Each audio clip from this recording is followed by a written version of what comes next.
Welcome to the GBM Hangover Podcast. I'm Chris. I'm David. Sounds like you had to think about that for a second. Yeah. Well, you always start with these clever names, and I wasn't ready to do that. So I'll just use my normal name. Clarence Fingerbottom. Yeah. David. David's what I'm going to go with. I don't even have a good nickname. You and I are actually the only guys in GBM that don't have nicknames. You are not wrong. Yeah. I was actually just thinking about that. And it's been like that for a long time. Right. Like a long time. Yeah, we've talked about that before. Yeah, we had another Chris who joined our GBM a couple weeks ago, and we had to give him a different name because we have a Chris. We're still trying to nail that down, but Alejandro Garcia. Yeah. It's a mouthful. Which sounds like we made that up, but that's actually also his name. So And it works. Yeah. It's definitely more interesting than Chris. Mm-hmm. It is. Trust me. I know. Yeah. No. I know from personal experience. Right. Yeah. You've been a Chris your whole life. Yep. So, and I get you. David is a name I've also had my whole life. And I can say that it is also not the most exciting name. Well, and everybody knows 40,000 Chris's. Right. You know what, though? I have realized the name David is not a popular name with children today. No. Yeah, well, neither is Chris. I think that, the cycles of names, David is not in, what was that Lego said with the Lego Minecraft movie theater when with like 17 different kids with the same haircut named Aiden, just spelled differently. Everyone was Aiden, just spelled differently. Yeah, right. I mean, like you look at a lot of these kids' names these days, and there's nothing that is traditional. Not that that's bad. A lot of Irish names. But there's a lot of names that are also spelled fucking weird. Right. And that's not on somebody else to figure out. That's on you. Yeah, I feel like David would be spelled with a D-A-V-Y-D. Yours would probably be D-A-I-E-V-Y-D. There you go. David. Yeah, the second E is silent. Ka-chow. Yes. David, like day spa. That might be the new way I'm going to spell it now. That sounds like I don't know, one of those bullshit fragrance commercials. It really does. Essence of David. Careful what you wish for. You might get some Essence of David. Yikes. Oh, I love it. All right. Well, here's the latest episode of GBM Hangover. It's like you're fresh off the beach. You've With been Essence sweating. of David. Essence of David. Oh, no. Comes in a dark cobalt bottle with gold lettering on it. It's definitely a dark liquid. All right. Well, here we are. And we were chatting about our most recent GBM. From a couple of days ago. Mm-hmm. We had some good beers. I know you made a list. We were chatting about maybe in a future episode doing something about apps and Untapped and talking about that. And there's a lot of check-ins. But I mean literally thousands of check-ins. I think I just hit 12,700. Exactly. Writing them down is probably a good idea because I forget what I've had sometimes. Absolutely. But anyway, so we had some good beers. One of the standouts for me, and in 2020 when the Bourbon County lineup came out, there was a lot of hate on this beer. And honestly, when you put this one up next to the other 6 that came out, it's everyone's least favorite, but it's the Kentucky Fog. Right. Which had the Earl Grey tea. But I remember that was not a big favorite from everybody. Right. I think it was last in our lineup, actually, when we did it. It wasn't great. It has mellowed. I mean, it's been 5 years. It's hard to believe it's been 5 years. It's been 5 years since the world ended. Yeah. Yeah. Wow. Okay. Since someone invented COVID and kept us all indoors. But when that set came out, we started to kind of get a little bit less of like the heavier adjuncts because Fog using tea, it's not like you're putting a lot of other like random stuff in there that's going to coagulate and fuck things up a little bit. Boogers. Yeah. Right. But I don't know. With the amount of time that Fogg's had to kind of simmer down, it's just like cola. No, it's fair though. I like your cola example because that's another good one. It's having it now on its own. It's fine. Yep. But like when you put it up against everything else, it's not going to be favorite. Right. And I completely understand that. But you're right. Because I remember drinking that Fog on Monday and being like, actually, this beer's really good. This is a really good beer. And props to BCS for, putting out a beer that, I'm sure they took some heat for it. Yeah, that Fog was great. I really liked the house IPA that you brought from Sundial. That was a really fun beer. And kind of hearkening back to our IPA episode. If you haven't listened, you should listen to it. It's such good, entertaining content there. Like and subscribe. Smash that button. Smash that button. Anyway, that was a definite, interesting, fun take on IPAs. Like that was a really fun IPA. Because it definitely had that like sort of funky thing going on there, which is what they do. So, not surprising that was their take on it. Just really, really good. That was a really great, probably one of the most fun recent IPAs I've drank. Well, to that extent, for those playing along at home, Sundial is a brewery out of Barrington, Illinois. It's took over the old Flesk Brewing. They primarily do a lot of like farmhouse, saison. They do have a cool ship. They try to kind of expand on like the kind of an old world kind of vibe with the beers. Right. What else did we have that's on your list there that I might have forgotten about? Krupel brought the Ursula. There were two stouts. It was called the 180 gram. Okay. One was just the straight up barrel aged. And then one was, I think, barrel aged with like the coffee and the cocoa and the vanilla. I remember the coffee cocoa. So it was like a cafe mocha sort of thing. I remember that one had like a really bitter chocolate flavor to it. I thought it was awesome. And it was good. I remember thinking, there's the coffee. And then on the back end was all the bitter chocolate. And I remember that about that beer. And the chocolate was very bitter, but it was actually really, really good. But it needed a minute to sort of like, take the sip, swallow it, and then like there's all the chocolate. We had the side project Au revoir, which was, solid side project beer. I brought that one. That was the watermelon sea salt. Yeah, that one was really tasty. Tasty. That just breaks up a day. Like in a lineup, that's just a really nice beer to break up especially when it's a lot of stouts. Yeah. That's just a fun beer to break up a lineup. So middle of July, it's 95 degrees, 18% stout, much like the 2017 So Happens It's Tuesday that we opened. It's a good beer. Luckily it's not hotter out, but yeah. Yep.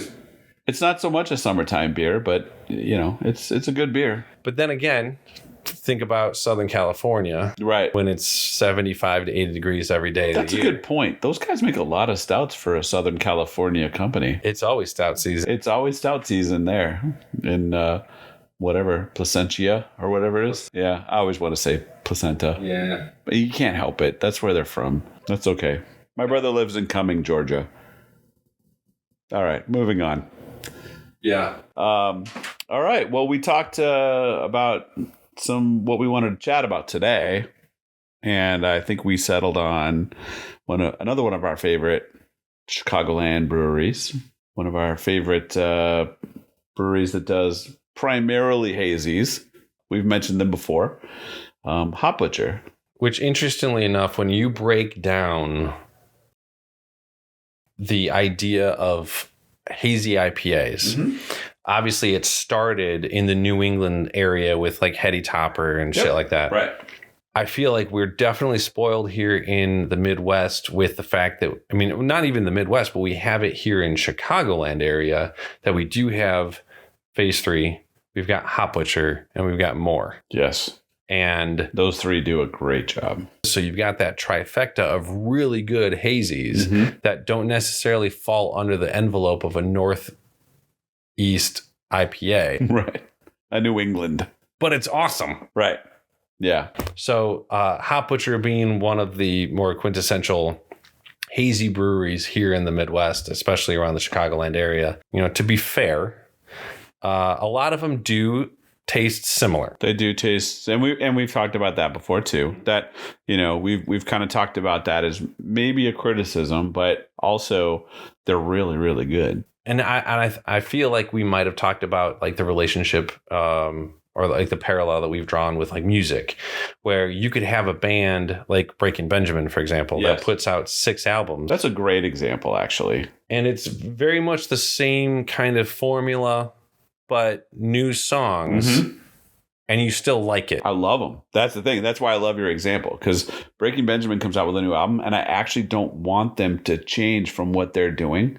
If they change too much, like Linkin Park is an example. I was just going to get there. Love Linkin Park. But the thing is, then they changed what they were doing. And then I was like, oh, and I was upset. Right. And then I was like, you ruined it. Like, you changed what you were doing. And I loved I didn't just love it. I loved it. Like, I played those albums to death. Like, I loved it. So when Breaking Benjamin comes out with a new album, I'm so excited because I love that sound. Please don't change it. And if you're going to, just tweak it. Right. And they do. And they do. They've added a guitar, or they've like changed things up a little bit. So I'm not complaining. Like, when you say, oh, it sounds the same, like, that's cool with me. Like, I really, really like it. So yeah. No, it's a great example. Like, so yeah. So when we say like, yes, a lot, these, especially their hazy IPAs, have a similar taste. Like, I can taste a beer. I can taste a hazy and go, that's a Hot Butcher beer. Right. Like, I know it is, but they're also really, really good. And that's the thing that I think we need to sort of make clear. So, I kind of joke, like, we did that one night at GBO where we had 28 different Hot Butchers. I think I made it through 26 of them or whatever before I was like, I just threw in the towel. I was like, that's a lot. I'm done, but like, we had 28 that night. And, I think of that, probably, I don't even know. I'm just guessing at this point. Maybe 22 of them were hazies and the other 6 were stouts. Right. It was something crazy like that. You're not wrong. Yeah. A lot of those really have a very similar taste to them, but they are very, very good. And I mean, so I have one in my glass right now. It's really, really good. This is the Aspect of Aries. This is the fairly new one. But it's very, very good. I was actually looking too, and they opened in 2014. That's when they started. Well, that's when they started brewing. I guess they didn't have a location at the time, but 2014. So that means, I believe, actually Trillium opened up kind of in the same time frame. I'm trying to remember what the date was on Trillium. I feel like it was 13. I don't know. Yeah, 13 or 14. We covered it in the IPA episode. I have to rewind. They have a farm. They do. They have a Trillium farm. But I feel like it was kind of right around the same time frame that Trillium had opened up and really started kicking their hazies up a notch. But yeah, about that time frame, 2014. Which was also the time when the haze craze, that's when it took off. Kind of started taking off. That's when it took off and went nuts. Right. Yeah. It's been 11 years. Still waiting for the next thing. It's crazy that it's been so long. I mean, we covered it in depth in the IPA episode, and if you haven't seen that, you really should, because we did go deep into that topic in that episode. So we shouldn't go necessarily as deep into it here. Although I will state my case again for I think Ocean Key. Yeah, I'll make my case for that again. Hot Butcher, if you're watching this, and I will tag you when we release this episode, because Ocean Key was an amazing beer, and I would love to see it again. And it was the one hazy that has a different flavor than a lot of the other ones. Really, really loved that beer. Haven't seen it in years. Really loved that one. So, but the other things they do stouts, and actually they just released a s'more stout. And I'm really excited to try that one. Haven't had it yet. From what I can see, it's on draft. I have not made it down to their location, and I haven't seen it in cans yet. So need to try that one. I did cover in the last episode, I think, that for me, a s'more stout needs to have graham crackers. So I'm really, really hoping that I taste some graham crackers in there. So that's going on. But their stouts are great, like really big, rich flavors in the stouts. And they also have a hop water as well that they do. And so they've got a variety of beers. They've also done some pale ales, which are fairly intense in flavors. They've done some West Coast stuff recently. They've got the light lager or the American lager. I was going to say that's the one with the American flag on it too, that we always seems to come out right around. That's the pale ale. That's the pale ale. That comes right around July 4th. Right. They have a lager that kind of is their take on like a high life. That's called Butcher Gold. And that beer fucking rips. Okay. And I think that the plan is to make that year round. Okay. Definitely worth picking up. Yeah. I mean, the first time I had it was actually at your house. Okay. And it was so good. With one eye open, I texted my friend at Hot Butcher. I'm like, this is awesome. This is so good. Yeah, I actually remember that night. Yeah. That was a night. Butcher Gold. Oh, right. Great beer. We were doing, that was a night. So that was going on. But yeah, so we've got a couple other beers here that we've opened as well. So we've got, we're drinking the Minted, which is more of a Frango mint kind of flavor profile, which is the more of a mint oil to give it that kind of, if you remember Marshall Fields, kind of that sort of Frango mint kind of flavor profile. They did a good job of capturing what was going on there. Although I will say the mint can be pretty intense, fresh. This can isn't super fresh. So I actually kind of prefer it now. I was going to say it's a little toned down. I want it to be a little toned down. The problem with mint is it can kind of blast your taste buds and you kind of leave you a little, wiped out for some other flavors. But this is also a good flavor.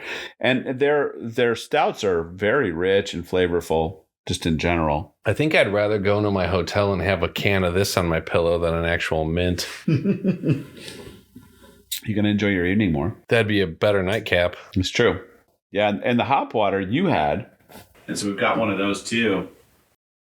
So hop water essentially kind of making a little bit more of a rise. I know that Noon Whistle has one.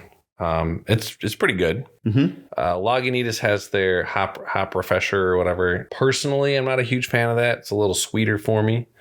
But there's a couple of other breweries that have some. My favorite is essentially, Fair State's hop water because it's a little bit more.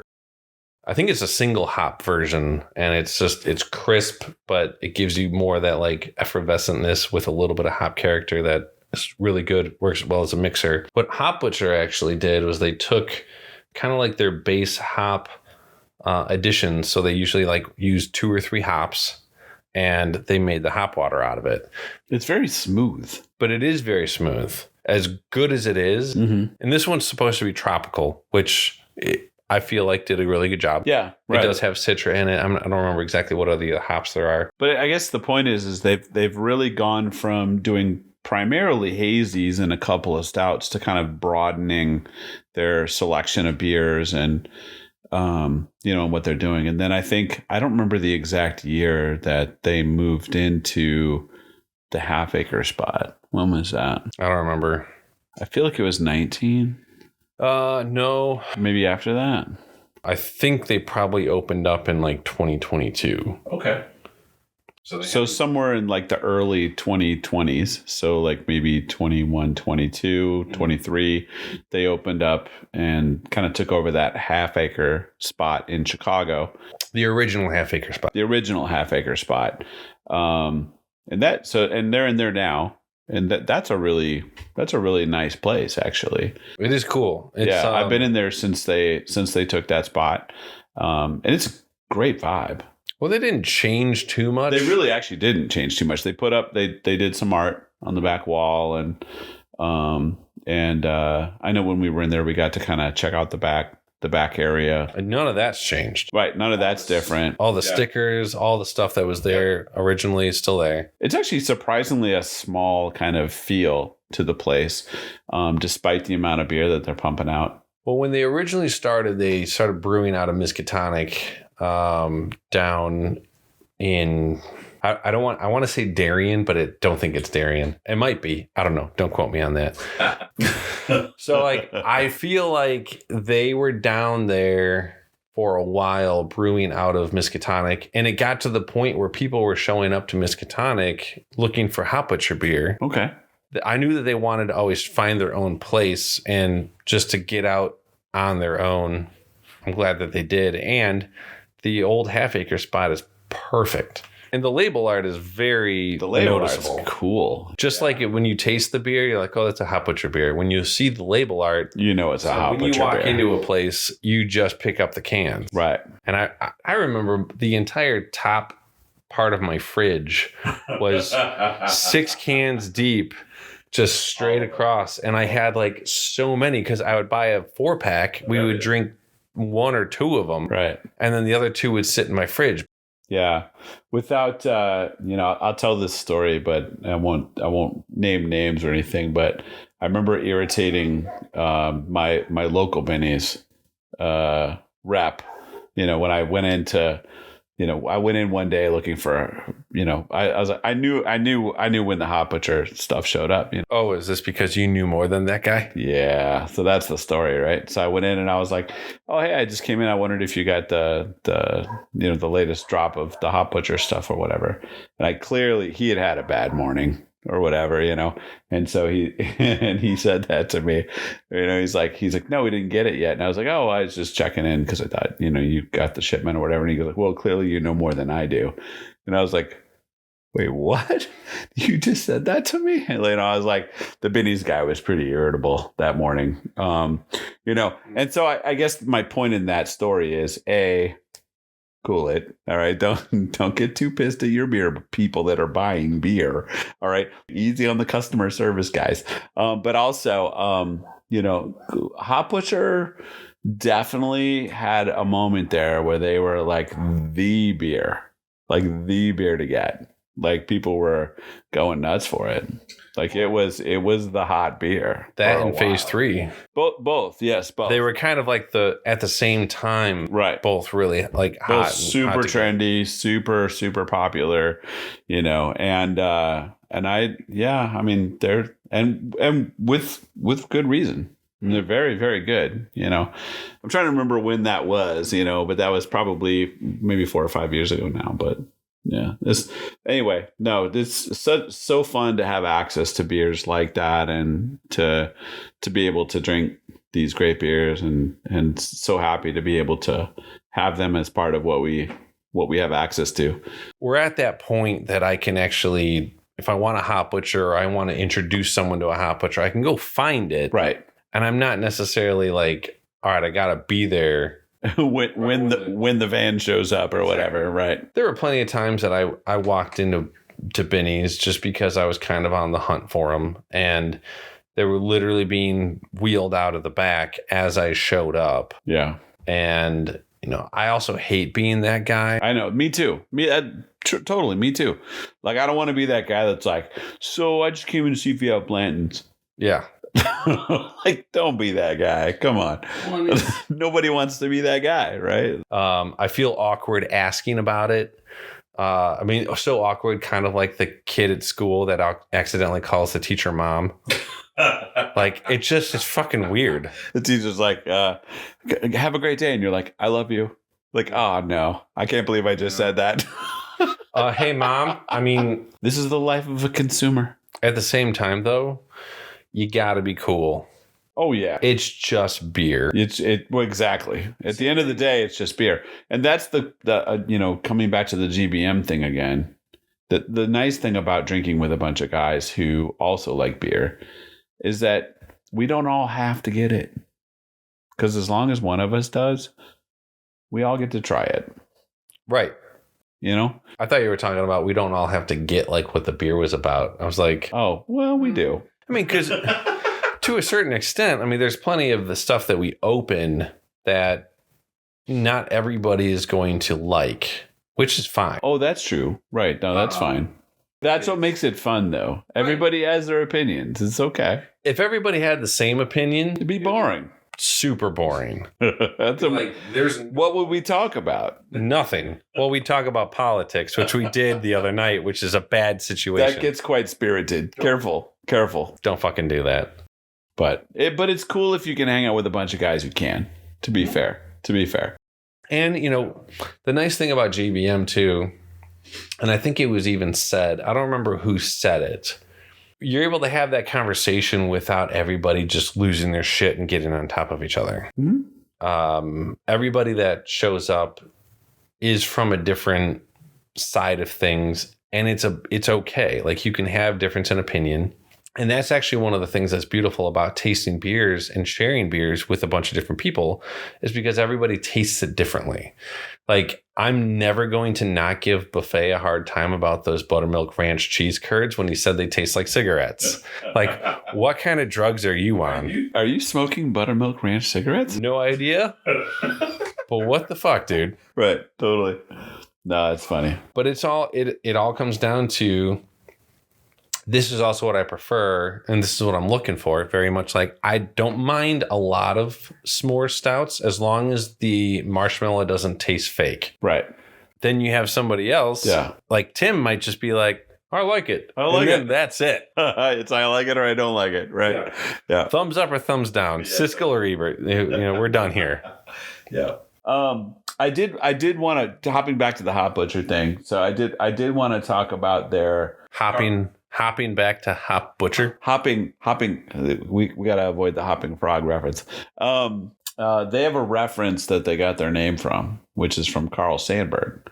He did a poem called Chicago, and that's where they got their reference from, their name reference, called Hog Butcher for the World. So the poem was called Chicago. And the poem has a line in it called Hog Butcher for the World, Tool Maker, Stacker of Wheat, Player with Railroads, and the Nation's Freight Handler, Stormy, Husky, Brawling, City of the Big Shoulders. I think they actually have that quote written on the inside of their tap. They have it written on the wall in their tap room, which is pretty cool. They used a big pen and just scribbled it up there. Just a Sharpie. Just wrote it on the wall. Shit ton of Sharpies. Which, hey, more power to them, But I think that's kind of neat. So, Hog Butcher for the World, they obviously modified to be Hop Butcher from the World.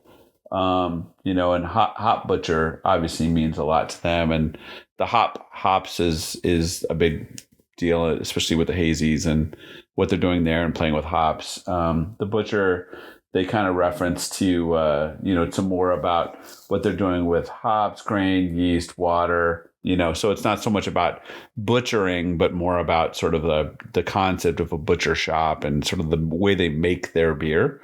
And then for the world being more like, obviously that matters, like we're making these beers for the world. And so, I don't know. It's kind of fun, but I love that they're taking this Carl Sandburg quote from this poem for Chicago and using that as where they got their name from, which is kind of neat. So for those of you that didn't know, that's where the name came from, which is kind of neat. So, to butcher something is kind of had its own negative connotation. Yeah, it's kind of a meat thing. It's like a slaughtering kind of thing, well, it is. But also if you butcher something, kind of like how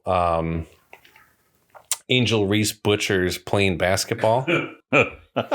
Way to work that in. Also, you've got Fergie singing the national anthem at the NBA All-Star game. That was a butcher. Did she butcher it? Oh my God, it was terrible. Oh, I like Fergie though. Well, if you want to Google it, Googling Fergie could be a really great experience, actually. It could be, but Google Fergie singing the national anthem at the NBA All-Star game. Don't do that. Just go on YouTube and Google Fergie. That's more fun. It's fucking terrible. Be selective about how you Google Fergie. You'll have more fun with it. Well, you could do that with just about anybody. Agreed. Yeah. So do that. Make your life better, not worse. Most people should try to. Yes, absolutely. But there's plenty of other people that are trying to just... I'm at that point in my life where I'd rather my life be better than worse. But anyway. I think we all are. I feel like that's what you should do with your life. Choose what you consume. Consume Hop Butcher instead of garbage. Yes. Anyway, I will not bow to any sponsor. You're right. We're literally holding GBM glasses, which are amazing, by the way. I'd just like to call that out. Is this something we should sell? Should we sell GBM glasses? For your GBM, we haven't talked about that in a minute. Who has started their own GBM? Anybody? Have you started one of those? Doesn't need to be on Monday. It doesn't need to be on a Monday. We do have someone who did start their own GBM on Mondays, but we've tried to reach out to these guys, but they won't talk to us. That's true. They're nearby. They literally live 3 blocks away. 3 blocks away. Yeah. They won't come out and play with us. They don't play with us. Yeah, it's okay. We still like them though. Nothing but love. So yeah. Is there anything else to talk about today? Or did we cover everything, you think? I don't know. I think we did a good job. Feel like we covered Hop Butcher today. I think we did. Okay. Well, so I guess then in summary, obviously, if you guys have things you'd like to see or would want to see more of or have feedback for us, please provide that. We'd love to get your feedback. So please like and subscribe and provide that to us. Otherwise, I think we're done today. So any other thoughts? Nope. Don't want to butcher this one. The butchering of the hops.